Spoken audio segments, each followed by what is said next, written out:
Welcome to our channel. Today we how to authorize with Walmart Marketplace for inventory sync, full guide step by step clearly. First, navigate to the Walmart Marketplace Seller Center. Log into your seller account using your credentials. Once logged in, locate the Apps or Integrations section in the dashboard. Click on Connect to start the authorization process. Choose the application or service you want to use for inventory sync. Follow the prompts to grant necessary permissions. You may be required to enter your API key or client credentials. Ensure all fields are completed accurately. Review the terms of service and privacy policy before proceeding. Click on Authorize to grant access.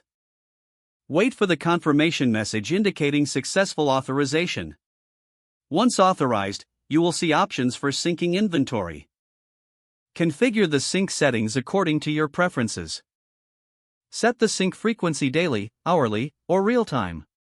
Select the specific inventory to be managed through the application. Review the sync requirements, such as SKU matching. Confirm the settings you have chosen before finalizing. You will receive a notification once the sync is configured.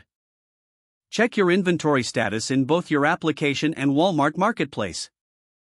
If issues arise, consult the troubleshooting section in the documentation. Make adjustments as needed and recheck the authorization settings. Regularly monitor for updates or changes in the integration process. If the page does not load, refresh the browser or try again in a private or incognito window. Make sure you are using the correct email address, then retype it carefully to avoid small typos.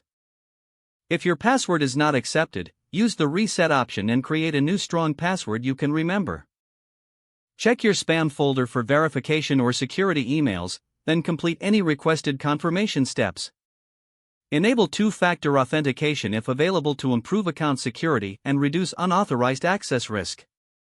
After signing in, review your profile details so your contact information and settings are accurate and current. Don't forget to like this video and subscribe to our channel for more step-by-step tech guides.